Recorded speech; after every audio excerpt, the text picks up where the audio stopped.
So in the series of the 6 lawful bases of data processing as per GDPR, I am touching on the first one, which is consent today. Although I have covered it in detail in many videos before, and I have tagged those videos during this video as well as in the description, so you can get into those details as well. Welcome to my YouTube channel where you see daily new content on data privacy, and as I mentioned, we'll just have an overview of consent today, and then I will tag you for the videos which are there available on my YouTube channel about various forms and types and the ways consent is being handled. So what is the consent? A consent is processors or maybe even a controller who is collecting the information, personal information from a data subject. It's his way of seeking permission from the data subject that I'm going to use your information and even maybe share your information. He has to define the clear purpose of what is he collecting and what is the purpose of collecting that. And then he has to obtain your permission that this is the reason why I have collected, this is the way I'm going to process it, this is the way I'm storing it, and if required I'm going to share it with others and for various purposes. And I have been using a very basic example of opening a bank account. You fill up the entire form, and at the bottom they ask you whether you need your checkbook at home or collected from branch, right? Similarly, they ask whether you need a paper statement or an electronic statement. Now, the moment you say I need checkbook at home or I need a paper statement, you need to make sure that you understand the fact that there would be an agency involved in delivering them at your doorstep. So that means your personal information, that is your name, address and phone number. Bare minimum, these would be shared with a third-party agency. However, if you don't want that, you have the right to choose that I would collect the checkbook from the branch and that I don't need a printed statement, I will pick it up electronically, right?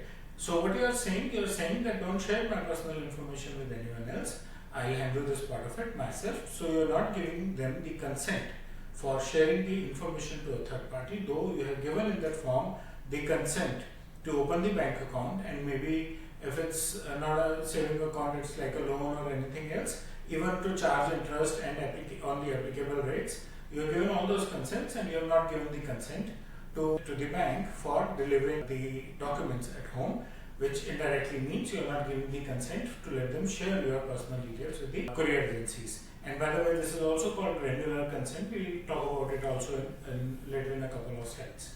So what a consent should be? It should be freely given. It should be my choice to decide whether I want you to allow using my information or not. You shouldn't be actually forcing me for it. It has to be very, very specific as to why I am giving you a consent. What is the purpose? What is the reason? What action? I obviously would be fully informed, and only I will be able to decide and give you the consent.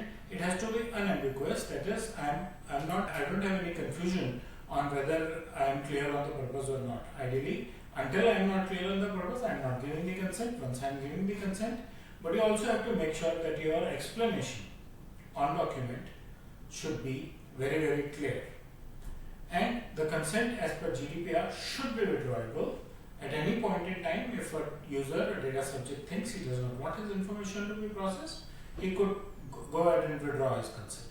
And most important, there has to be an explicit consent when it comes to processing sensitive information like financial information, like biometrics, like healthcare information.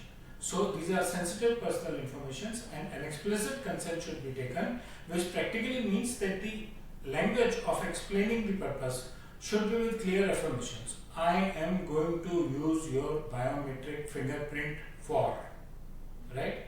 So it has to be more clear, more concise, so that the person on the other side giving the consent has read it properly and understood properly because of its clear language. How should you obtain the consent?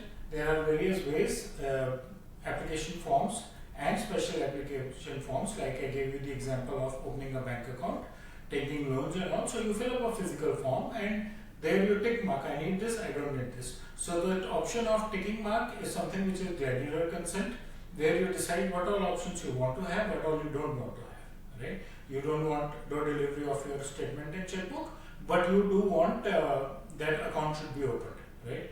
And that you want these documents to be either collected from the branch or you want to download them electronically, right? Printed consent forms consent forms available on website, web pages, and there is a concept of cookie consent, which is the cookies sent on any website.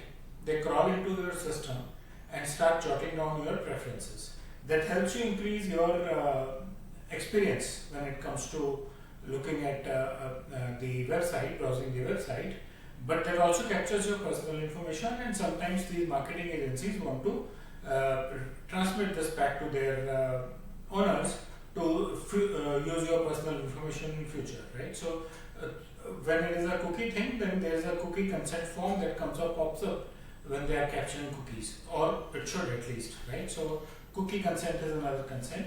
And what are the best practices of collecting consents? You should use simple forms, localized languages, localized icons, things that people can easily understand.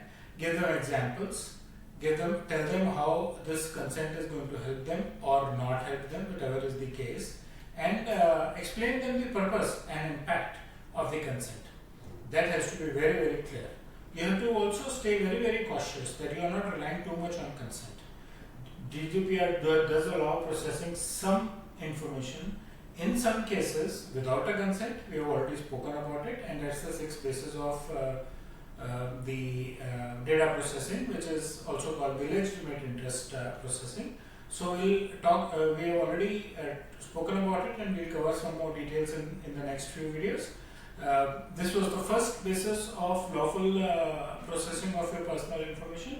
I hope you like my content. Please press the bell and the like icon. Subscribe to my YouTube channel if you have not already done that, and share your feedback on the comment section and my videos with your friends and family whom you think need more information on data privacy.